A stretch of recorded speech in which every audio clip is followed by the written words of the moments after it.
Nama Rahmi Maria Nondung. Tempat tanggal lahir Kolabolon 2 Mei 2006. Nama ayah Joni Adindun. Ibu Mary Weni Adu. Saudara-saudari Paulus Dun, Osias Dun, Selin Friskandun, Dimas Andrean Dun. Riwayat pendidikan tamat dari SD Impres 2 Bunya tahun 2018, tamat dari SMP Negeri 5 Lobalain tahun 2021. Siswa SMK Negeri 1 Lobalain, kompetensi keahlian teknik komputer dan jaringan. Riwayat sakit pada hari Selasa tanggal 24 Agustus 2021, almarhum mengalami kecelakaan. Kemudian keluarga berupaya membawa almarhum ke rumah sakit daerah Umum Ba'a untuk mendapatkan pertolongan. Namun Tuhan berkehendak lain sehingga pada pukul 19.30 WITA almarhum mengembuskan napas terakhir pada usia 15 tahun 3 bulan. Demikianlah riwayat hidup dari anak, kakak, adik, cucu, saudara Franklin Maria Nondung. Selamat jalan adik sayang, kami semua menyayangimu, namun Tuhan lebih menyayangi adik.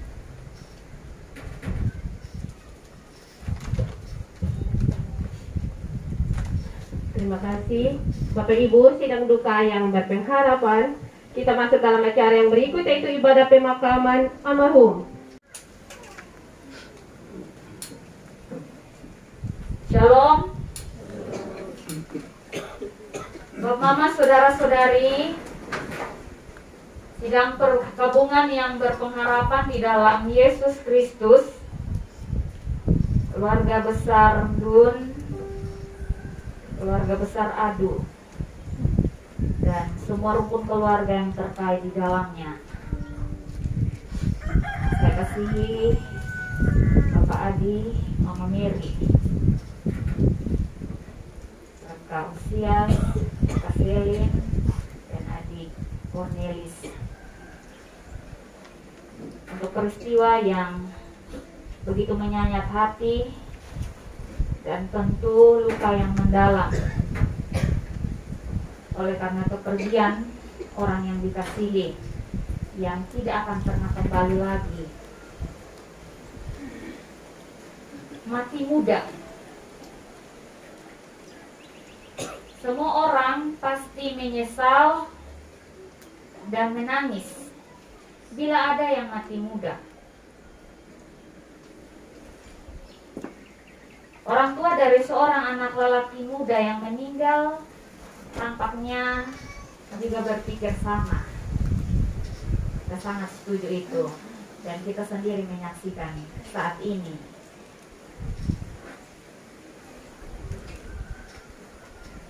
Mereka yang ditinggalkan oleh orang yang dikasihi, bahkan yang tergolong masih belia, seperti Daniel, baru 15 tahun.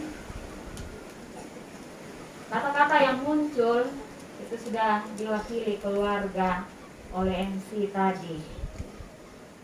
Bapak dan Mama, semua bersaudara punya harapan yang besar. Daniela yang harus meneruskan cerita tentang Bapak Mama.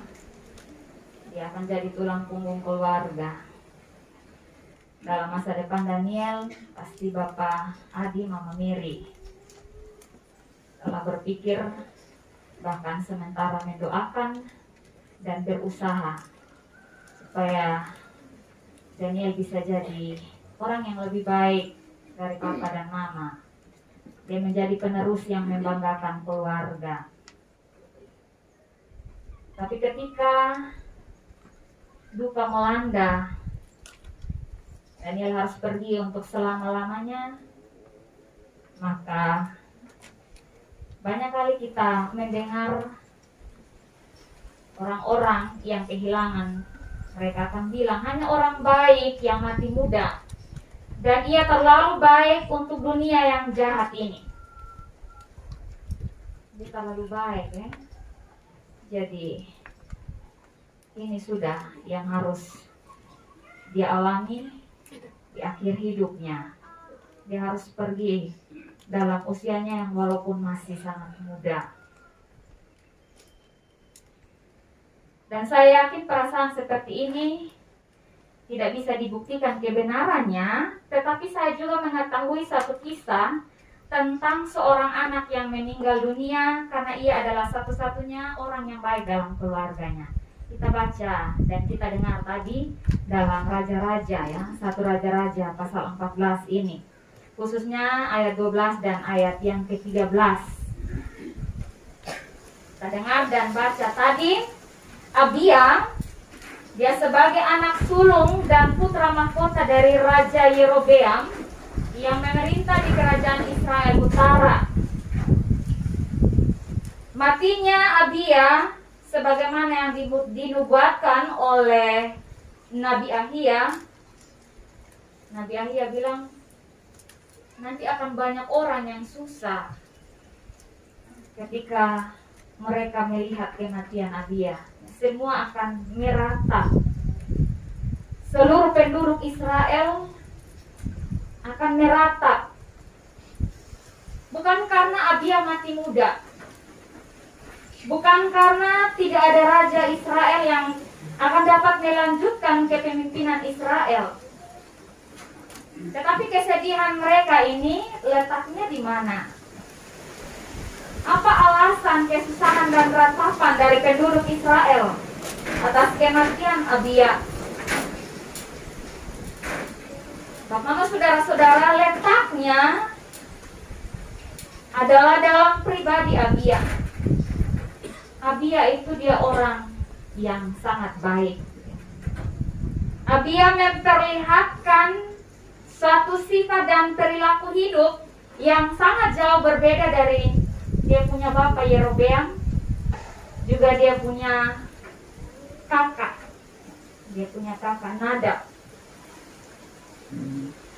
Kalau kita biasa membaca, menyimak, bapak mama yang mungkin juga sudah membaca tentang kisah ini, Yerobeam ini raja yang memimpin bangsa Israel, tetapi pada akhirnya dia tidak melaksanakan tugas kepemimpinannya dalam takut akan Tuhan.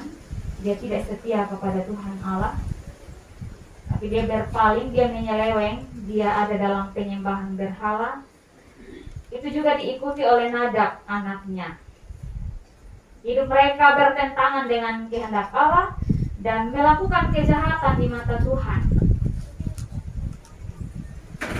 Tapi ternyata apa yang dilakukan oleh Yerobeam, juga Nadab yang adalah ayah, bapak dari Abia ini, dan juga kakak dari Abia, Abia tidak mengikuti itu. Dia tidak merespon, apalagi dia mengindahkan perbuatan mereka untuk menyeleweng juga dari Tuhan. Abia tetap setia kepada Tuhan. Abia taat kepada Tuhan. Dia selalu mengindahkan kehendak Tuhan. Dia takluk pada kehendak Tuhan. Walaupun dari segi pertumbuhan fisik Abia masih dalam kategori seorang anak, tetapi dari segi pertumbuhan rohani dan karakternya, ternyata Abia telah menunjukkan suatu kualitas kedewasaan perilaku dan iman. Kedewasaan secara fisik bukanlah satu alasan kedewasaan secara rohani. Nyatanya Yerobeam tidak seperti itu, tetapi Abia memilih untuk dia, kalau mau dibilang, dia kan ikut banyak peribahasa yang bilang buah itu jatuh karena jauh dari pohon. Ada perbedaan yang luar biasa antara Abia dan ayahnya dan juga kakaknya. Abia bukan tipe anak yang terpengaruh oleh cara hidup sang ayah yang gagal menjadi teladan bagi anak-anaknya. Ya, ada dan taat pada Tuhan, dia berbuat baik, dan itu adalah pilihan hidup yang tidak bisa dikompromikan. Itu sebabnya dalam ayat yang ke-12 dan ayat yang ke-13 mencatat tentang Abia demikian. Tetapi bangunlah dan pulanglah ke rumahmu. Pada saat kakimu melangkah masuk kota, anak itu akan mati. Seluruh Israel akan meratapi dia dan menguburkan dia, sebab di antara mereka, di antara keluarga Yerobeam, hanya padanya lah terdapat sesuatu yang baik di mata Tuhan, Allah Israel. Jadi Abia, dia meninggal, dia diratapi dan dikuburkan secara terhormat karena Allah mendapati sesuatu yang baik. Sekali lagi, Abia meninggal, dia dikuburkan secara terhormat karena Allah mendapati sesuatu yang baik dalam dirinya. Anggota keluarga yang lain memang dari segi usia mereka hidup lebih lama dari Abia, tetapi kehidupan mereka hanya dihukum karena mereka menyeleweng dari Tuhan. Mereka berbuat jahat, mereka tidak berkenan dalam pandangan mata Tuhan. Nah, Bapak Mama Saudara kekasih Tuhan, kita semua yang ada dan masih diberikan kesempatan untuk menikmati kehidupan hingga detik ini. Kalau demikian pertanyaannya, ketika kita mendengar dari seorang muda yang harus pergi untuk selama-lamanya, dan karena itu dia harus mengalami kematian dan membuat banyak orang sedih, kehilangan. Kita bisa menjawabnya bahwa memang kematian ini misteri Allah, misteri yang tidak diketahui. Allah telah melihat nasib yang mengerikan. Kalau dia bilang bahwa Desone, Tuhan Allah tidak mengambil Abia, dia tidak pergi secara cepat dari dunia lewat kematian, maka bisa saja Abia terpengaruh dengan pengaruh kejahatan Saman yang terjadi pada waktu itu dalam kisah yang kita baca ini. Tapi Allah berkehendak lain dengan kehidupan Abia. Dia mati dan harus pergi pada masa mudanya ketika dia melakukan segala kebaikan, sebelum nanti dia ikut atau terpengaruh dengan hal-hal yang sesungguhnya tidak Tuhan kehendaki. Allah sendiri mengetahui apa yang terjadi dengan Abia kalau dia dibiarkan hidup, sehingga dengan membawa Abia pulang melalui kematian dalam masa muda ke rumah Bapa, Allah justru melepas Abia dari derasnya arus kejahatan yang akan menimpa dirinya, yang pada akhirnya akan mengalami kematian yang mengerikan seperti yang dialami saudara-saudaranya. Kalau demikian, dalam terang pemahaman yang kita baca lewat firman Tuhan saat ini, Bapak Mama saudara-saudaraku, kekasih-kekasih Tuhan, kematian seorang bayi, seorang anak yang masih muda, seperti yang kita saksikan saat ini, yang dialami, yang menyedihkan keluarga, yaitu anak kekasih kita, saudara kita Daniel. Hendaknya kita terima ini, kita ikhlaskan ini sebagai bagian dari rencana dan kemurahan Allah bagi Daniel. Allah sendiri yang tahu apa yang akan menantinya jika dia akan tetap hidup, dan Allah sendiri juga tahu apa yang terbaik bagi Daniel kalau dia harus mati. Ini sudah Tuhan punya kehendak. Saya sangat percaya keluarga dengan besar hati, walaupun sangat sakit, walaupun sangat menyakitkan, tapi ingatlah bahwa dengan memanggil pulang mereka yang masih tergolong usia dini, yang dialami oleh anak cucu, kakak adik kita Daniel, di sini Allah punya rancangan yang indah bagi Daniel, dan rancangan itu hanya ada dalam pengetahuan Allah. Kalau demikian sikap kita dalam menghadapi kematian anak-anak kita, mari kita belajar mengerti rencana dan maksud baik Allah dengan peristiwa kematian ini.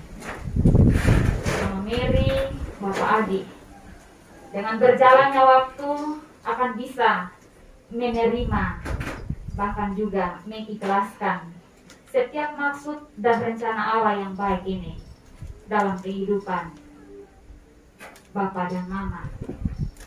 Kita juga boleh memetik hikmah dari kematian Abia, bahwa bila ada kematian terjadi dengan anak-anak kita, hikmahnya adalah bahwa kematian di usia muda bisa jadi merupakan kemurahan Allah yang terselubung.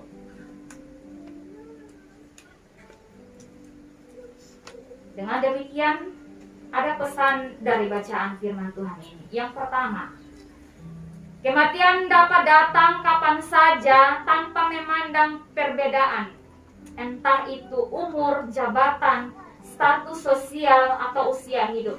Semua manusia akan mati. Hanya tergantung dia punya waktu dan cara. Kematian menempatkan semua manusia menjadi sama. Itu hal yang pertama. Yang kedua, mari isi hidup yang Tuhan masih percayakan kepada kita. Potong soalnya tahu, potong waktu hidup ini sampai kapan. Maka mari menempatkan atau juga memposisikan hidup kita dengan melakukan perbuatan baik. Itu yang penting. Itu adalah panggilan iman. Pola hidup yang baik harus menjadi ciri kita sebagai respon kita akan kebaikan Allah yang melimpah, baik dalam penyelamatan maupun dalam pemeliharaannya bagi hidup kita. Dan sebagai orang Kristen yang merupakan anak-anak Allah, kita ada dari bagian masyarakat. Panggilan saya, Bapak, Mama, saudara-saudara yang saat ini masih ada dalam pengembaraan di dalam dunia ini adalah melakukan kebaikan dalam hidup. Melakukan kebaikan dalam hidup sebagai bentuk kesaksian bahwa kita adalah anak-anak Allah. Melakukan kebaikan bukanlah milik orang-orang dewasa, milik orang-orang yang sudah tua, milik para pejabat yang memerintah. Bukan. Tapi melakukan kebaikan harus menjadi prinsip hidup orang percaya. Walaupun dalam potong isi rumah, ya, dalam potong lingkungan hidup, mereka ada di tengah pemberontakan kepada Allah. Jangan lihat contoh itu, tapi pandanglah kepada Tuhan. Pandang kepada Dia, penyelenggara hidup yang masih memberikan kesempatan hidup sampai dengan saat ini. Saya harus berbuat dan melakukan apa yang Dia kehendaki, karena hanya dengan pola hidup yang demikian, Bapak, saudara-saudara, kematian kita menjadi satu kematian yang berarti dalam sudut pandang Allah dan sesama manusia. Ada pepatah bilang, gajah mati meninggalkan gading, manusia mati meninggalkan nama. Berarti berbuat baik dalam hidup, supaya ketika kematian datang secara tiba-tiba, mau siap atau sore, tapi satu hal, bahwa segala perbuatan kita, segala perbuatan baik kita akan diratapi. Orang-orang akan mengingat segala baik budi kita yang kita lakukan. Firman Tuhan menolong, memberkati saya, Bapak, Mama, keluarga yang berduka cita, Bapak Adi, Mama Mary, Osias, Kakak Selin, dan Adi Cornelius. Kita semua yang masih dianugerahi hidup, biarlah belajar untuk introspeksi diri, bertanya kepada diri sendiri, dapatkah kelak di hari kematian kita ada kebaikan dalam hidup menurut cara pandang Allah dan manusia boleh meratapi kematian seorang yang baik.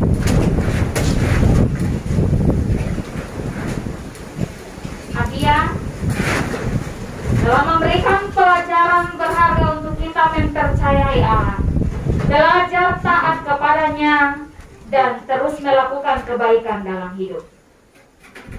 Ingat, semua orang apakah selama hidup melakukan kejahatan atau kebaikan, semua akan mati. Tetapi kematian orang baik tidak akan bisa membunuh kebaikannya. Tuhan memberkati kita semua dengan firman-Nya. Amin. Di dunia, interaksi secara fisik maupun lisan dengan saya itu jarang, sangat jarang. Kalau saya ada acara ke kampung, ke rumah sini, kami jarang ngobrol, mungkin ya sekedar saja. Tapi sekitar bulan Mei atau bulan Juni, kalau tidak salah,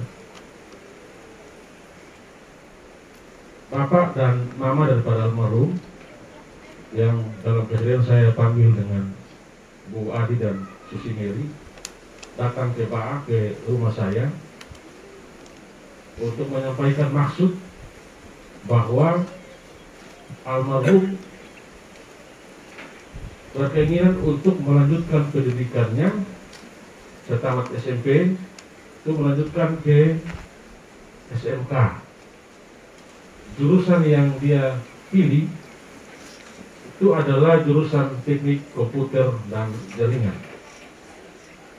Lalu almarhum juga sudah memberikan pesan bahwa untuk melanjutkan pendidikan di SMK, dia memilih untuk tinggal dengan saya. Saat itu yang menjadi pertanyaan bagi saya, yang saya tahu anak-anak, keponakan, dan adik-adik di keluarga itu biasanya agak takut dengan saya. Ya, jujur. Karena saya memang agak sedikit keras dibanding dengan saudara yang lain. Tapi kok bisa ya, anak-anak ini kok bisa memilih saya? Jadi menurut Bu Adi dan Susi Mary, mereka sudah tanya ulang-ulang. Daniel yakin mau tinggal dengan Bapak Jeffrey? Dia bilang iya. Jadi ini baik sudah, kalau dia mau dengan saya berarti kalau sudah pilihannya dia ya saya harus terima. Selain karena itu juga ada satu tradisi di dalam keluarga kami, keluarga Nur maupun keluarga Nur sama, karena kami di kampung ini kawin-kawin saling tukar pikiran sehingga tidak ada yang beda. Yang undangan hanya marga saja, tetapi darah sebenarnya satu. Ada satu sifat itu adalah pesan leluhur kami itu bahwa bagi setiap anak yang sudah berhasil, sudah mandiri, wajib hukumnya untuk dia menyekolahkan anak-anak atau keluarga. Sehingga Bapak Ibu yang kenal dengan kami, keluarga besar, kalau lihat di rumah kami tidak pernah sendiri. Maksud saya tidak hanya istri dan anak-anak kandung, pasti akan ada banyak, karena itu ajaran daripada leluhur kami. Sehingga dengan dasar pikir itu, dengan sukacita saya dan istri kemudian menerima almarhum untuk ada bersama-sama dengan kami.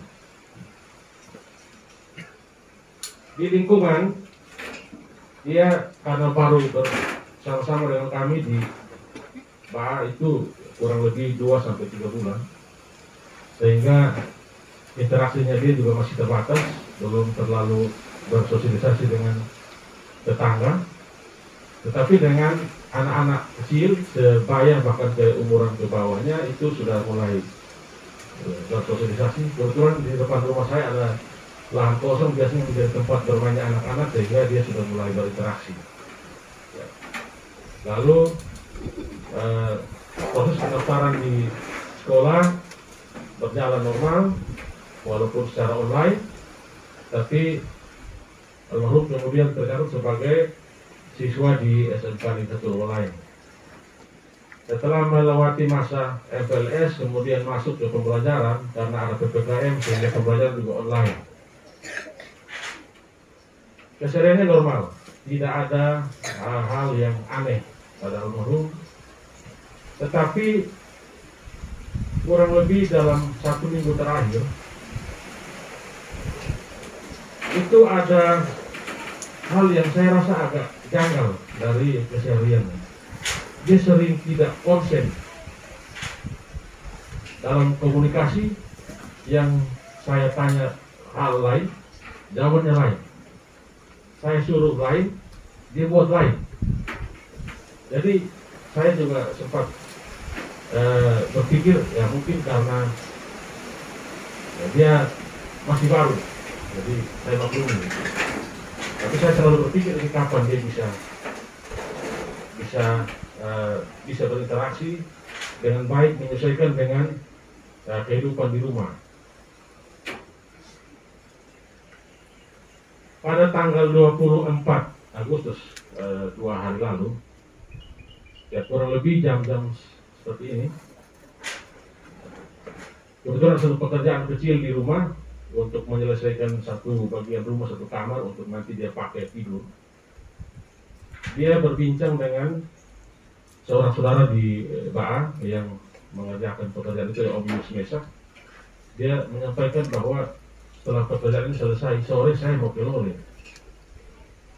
Kalau anak ini kan pendiam sekali, sehingga kita merasa kaget karena dia tiba-tiba memulai pembicaraan. Lalu oleh Om Yus ditanya, Daniel ke Lole mau buat apa? Saya ke Lole mau lihat Bapak Imo. Ya, jadi Bapak Imo ini adalah seorang kakak kami yang menjaga rumah tua, khususnya di belakang. Sampai dia menjelaskan ke Om Yus tadi bahwa di Lole itu yang nama Bapak Imo ada 3 dengan marga masing-masing. Tapi saya ke Bapak Imo yang Dun, karena saya Dun. Gitu. Sehingga kami tidak hal itu kami buat menjadi semacam goyoran, kami tertawa ya, karena tiba-tiba dia ngomong agak aneh begini, ini apanya. Terus ditanya lagi, Daniel itu ke Lole sebenarnya mau lihat Bapak Imo atau ingat Mama? Dia bilang, oh kita ingat Mama juga. Dari itu kami semakin goyang lagi loh. Ini Daniel masa baru 2 bulan di Basu ingat Mama. Katanya nanti Natal baru pulang sekalian. Ya saya bilang sudah, selesai pekerjaan, kalau saya sibuk kami bawa motor ke Lole, dia Daniel pulang dulu. Tapi saya jalan. Nah, ternyata 1 jam lebih setelah saya keluar dari rumah, saya dapat telepon dari anak Desi, bahwa Daniel mengalami kecelakaan di rumah. Sementara dibawa ke UGD, saya langsung bergegas untuk UGD. Sebelum berangkat saya telepon dulu istri, bagaimana keadaan Daniel. Ternyata istri sudah menangis dan saya langsung punya firasat bahwa sepertinya ada hal yang tidak baik. Dari proses-proses itu, kemudian kami menyelesaikan urusan di UGD. Saya memberitahukan berita yang tidak mengenakan ini ke keluarga yang bisa saya hubungi. Kemudian oleh keluarga saling berbagi informasi dan akhirnya semua tahu. Setelah itu jenazah kami pulangkan ke rumah saya dan kami mendapatkan ibadah penguburan dari Majelis Jemaat Gemit Tepat dari Kioren. Setelah itu kami berangkat ke Lole. Malam itu juga kurang lebih hampir jam 1 malam di sini. Sesampainya di sini maka keluarga langsung mengadakan rapat untuk membahas tentang persiapan pemakaman. Dalam rapat itu ketika kami masuk pada agenda pembahasan tentang lokasi pemakaman, maka untuk memimpin rapat itu adalah Bapak Mel yang dalam hubungan yang tadi adalah opanya. Secara spontan menyebutkan bahwa dia harus dikuburkan di tempat di atas di rumah tua yang ditempati oleh Bapak Imo. saya baru sadar bahwa tadi siang dia tiba-tiba bilang murid Bapak Ibu ini maksudnya adalah tergenapi lewat rapat keluarga itu. Sangat kaget, tapi ya ini untuk kesatuan apapun terjadi ya sebagai manusia kita harus mengamini itu. Tapi Ibu sekalian, untuk ungkapan hati keluarga ini, pertama sekali kami menyampaikan ucapan terima kasih. Pertama, ucapan terima kasih kami sampaikan tentu kepada pihak Rumah Sakit Umum Daerah Ba'a. Sejak kami membawa anak kami ke UGD untuk mendapatkan tindakan medis, kami bersyukur bahwa kami mendapatkan pelayanan yang maksimal. Setiap pertanyaan yang kami sampaikan kepada dokter maupun para medis, kami mendapatkan jawaban yang memuaskan, dan dengan mata kepala kami sudah menyaksikan bahwa pelayanan itu sungguh sangat maksimal untuk kami. Bahkan kami difasilitasi dengan mobil ambulans sampai ke rumah ini pada subuh itu juga. Yang berikut kami mengucapkan terima kasih yang tak terhingga buat Satuan Majelis Jemaat Gemit Ephatha Lekioe yang bergerak cepat. Pada malam itu juga ketika kami masih ada di UGD, kami dihargai dengan membunyikan lonceng duka di gereja. Dan dengan cepat pula Majelis Jemaat Ephatha Lekioe mempersiapkan untuk melayani kami dalam ibadah penghiburan pada malam hari itu juga. Yang berikut, kami berterima kasih kepada Satuan Majelis Jemaat Gemit Kefas Kolomolo yang sudah 2 hari, bahkan sampai dengan hari ini, juga melayani kami lewat ibadah penghiburan sampai dengan ibadah pemakaman yang akan kita lanjutkan nanti sebentar di Liang Lahat. Terima kasih kami yang berikut kami sampaikan kepada pemerintah Kabupaten Rotendao lewat Dinas Kependudukan dan Catatan Sipil yang telah melayani kami dengan sungguh sangat cepat. Almarhum baru meninggal 2 hari yang lalu, tetapi tadi kurang lebih 3 jam yang lalu kami telah menerima akta kematian sekaligus dengan kartu keluarga perubahan. Ini sebuah respon yang cepat dan kami keluarga sangat berterima kasih untuk itu. Yang berikut kami berterima kasih kepada pemerintah Desa Kolobolon yang telah banyak membantu kami, bahkan sampai dengan pengurusan liang lahat pun kami terbantu. Ada sejumlah material yang diberikan oleh pemerintah desa untuk membantu kami dalam penyelesaian liang lahat. Dan kami bersyukur, kami berterima kasih untuk itu. Terima kasih kami yang berikut. Secara pribadi saya menyampaikan terima kasih yang setinggi-tingginya kepada saudara-saudara saya yang ada di wilayah Hanoi, Tua Bolok, Lekioe dan sekitarnya yang sangat mendukung kami. Pada malam itu juga tanpa kami minta atau tanpa kami koordinasikan, tiba-tiba saja tenda, kursi dan semua sudah ada. Kami sangat terbantu untuk itu. Bahkan subuh itu ketika kami mengantar jenazah almarhum ke sini, kami ditemani dengan baik sampai ke sini dan bahkan masih ada membantu untuk proses pembelian kubur. Kami sangat berterima kasih untuk itu. Tadi malam saya tidak ada di rumah, tetapi rumah saya semalam itu ada banyak tetangga yang datang untuk menghibur dan bermain di rumah sampai dengan subuh, dan kami berterima kasih untuk itu. Bapak Ibu yang kami hormati, selain ucapan terima kasih, kami juga tidak lupa untuk menyampaikan permohonan maaf. Permohonan maaf yang pertama kami sampaikan para ibu sekalian, karena sejak peristiwa duka ini kami alami, sebagai manusia kami punya banyak keterbatasan, sehingga Bapak Ibu yang datang untuk melayan dan menghibur kami tidak sempat kami layani dengan baik. Kami mohon maaf untuk itu.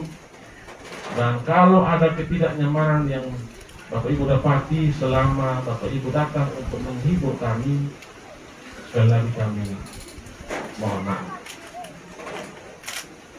Mengakhiri inisiatif keluarga ini, saya mohon izin untuk menyampaikan suatu kesan pribadi saya dengan almarhum. Ada dua hal. Yang pertama, kembali ke pertanyaan saya di awal tadi, kok bisa almarhum memilih saya? Setelah saya refleksikan secara baik, saya menemukan jawaban bahwa ternyata saya dibanding dengan almarhum, saya belum ada apa-apanya dalam hal cinta kasih. Secara fisik saya tidak sering dekat dengan almarhum, tetapi dia diam-diam menyimpan cinta yang besar untuk saya.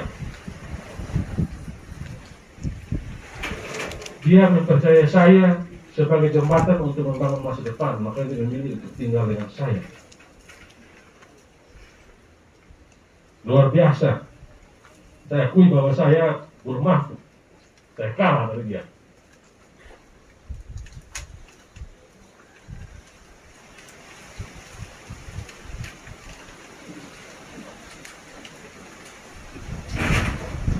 Yang kedua,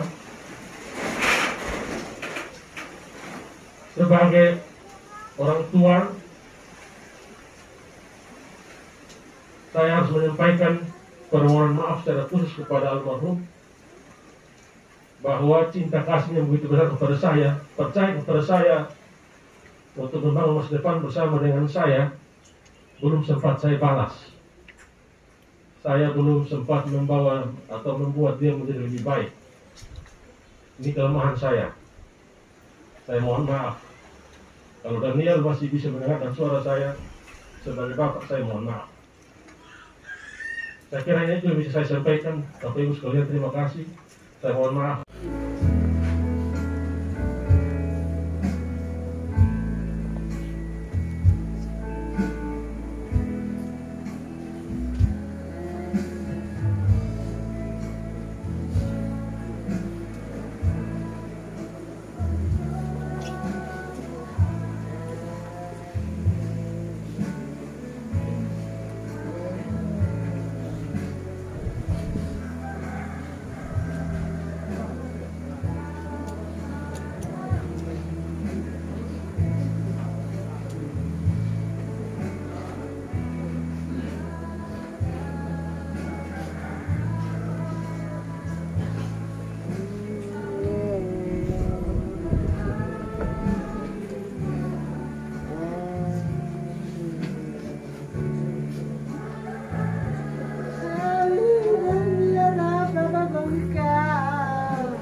Kamar di mana?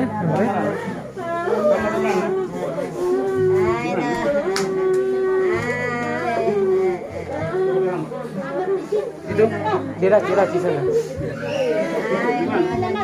Kira mari sana.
Setengah sah, nanti baru lanjut. Kan Bapak setengah baru dilanjut bisa.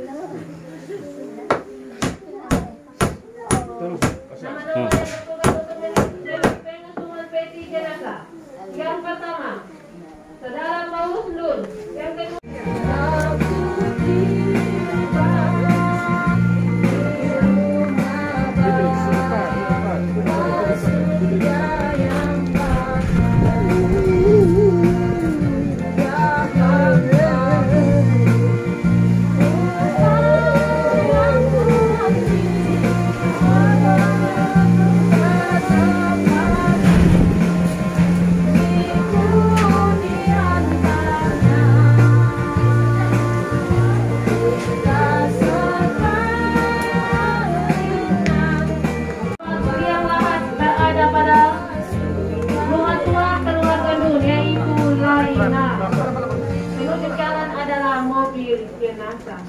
selamat jalan anak Banian Dun, selamat jalan kakak Daniel, selamat jalan cucu tercinta. Sampai jumpa di Yerusalem yang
Angkat kali 1, 2, 3 ya.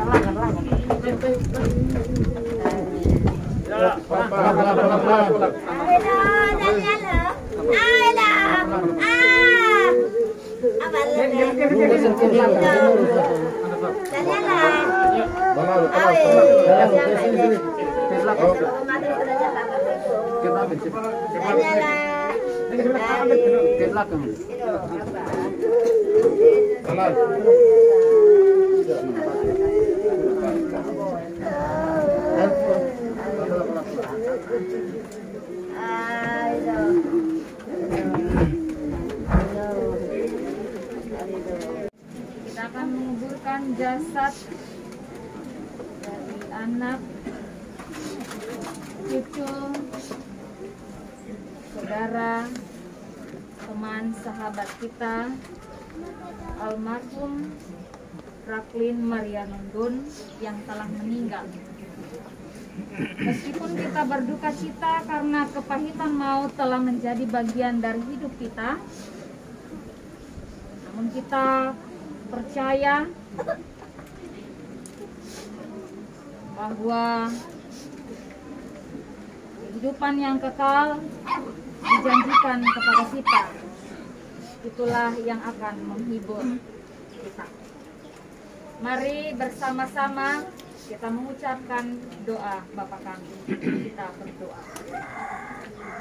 Bapa kami yang di surga, dikuduskanlah namamu. Datanglah kerajaan-Mu. Jadilah kehendak-Mu di bumi seperti di surga. Berikanlah kami makanan kami yang secukupnya, dan ampunilah kami kesalahan kami. Dan janganlah membawa kami ke dalam pencobaan, tetapi lepaskanlah kami dari dosa. Karena Engkaulah yang punya kerajaan dan kuasa dan kemuliaan sampai selamanya. Karena Allah Bapa yang Maha Kuasa dalam kasih karunia-Nya yang besar telah berkenan memanggil kekasih kita, maka marilah kita menguburkan jasadnya sambil menghadap kepada Dia yang berkata, Akulah kebangkitan dan hidup. Barang siapa percaya kepadaku, ia akan hidup, walaupun ia sudah mati. Amin.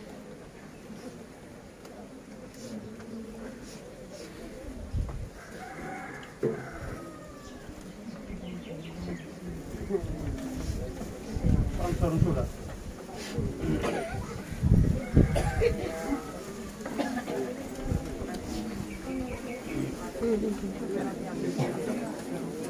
Nyala.